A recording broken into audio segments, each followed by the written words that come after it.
Did the Israel-Hamas war trigger the Bible's 7-year Great Tribulation prophecy?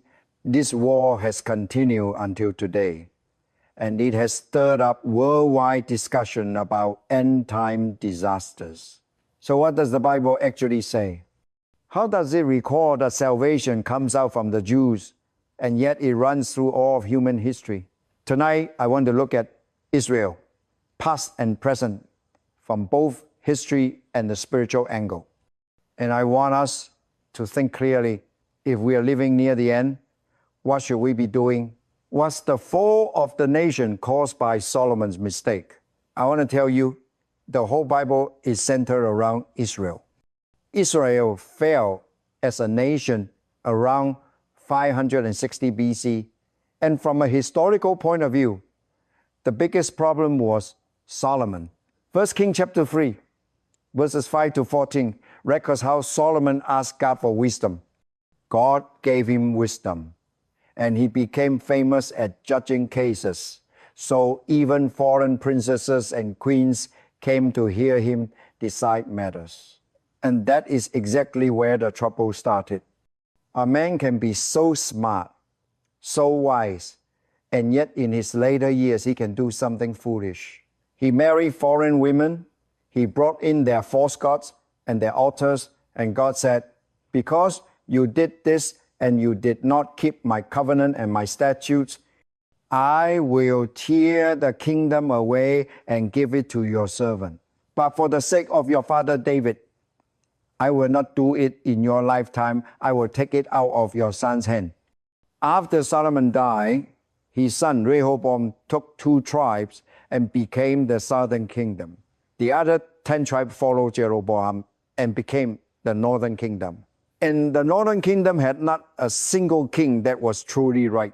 So God used Assyria to destroy Israel, the northern kingdom, and those Jews were taken captive back to Assyria, what we call Syria today. After losing the nation for centuries, we still pray for the peace of Jerusalem.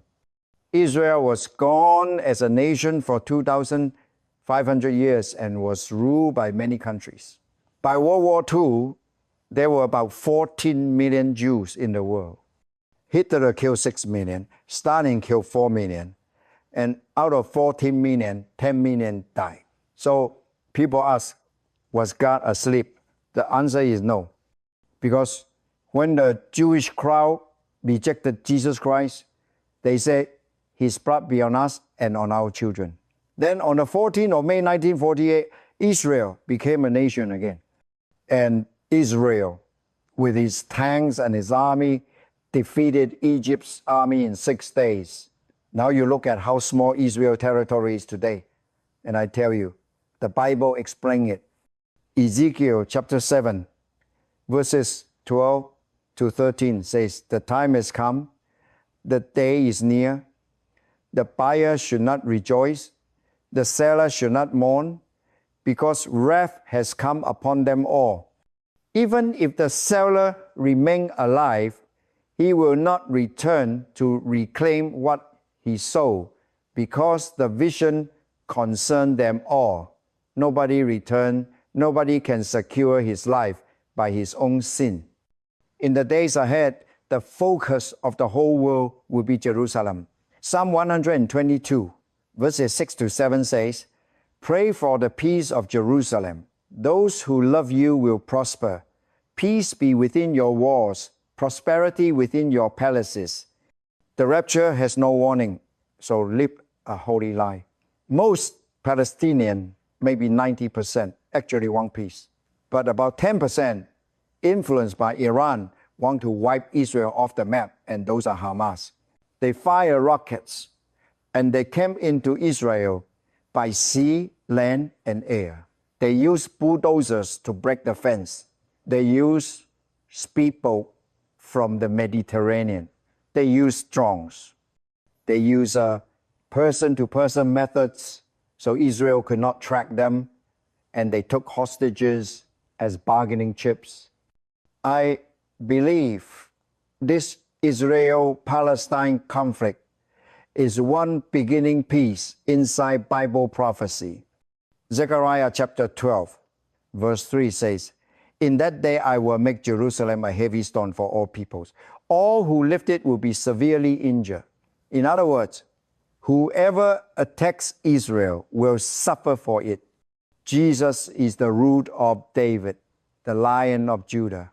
The Lord Jesus ascended from the Mount of Olives, right in front of the eastern gate of Jerusalem. Acts chapter 1, verse 11 says, the same way you saw him go into heaven, he will come back the same way. When Jesus comes the second time, after the 7-year Great Tribulation, he will set foot again on the Mount of Olives. There are many signs for his second coming. But the rapture of the church has no sign. It happened in the blink of an eye. You may think this war does not affect people in Hong Kong, but the rapture affects you. So we do our best to live a holy life because the Lord is holy. And do not ever think we are better than others because we have salvation. We are simply sinners who receive grace.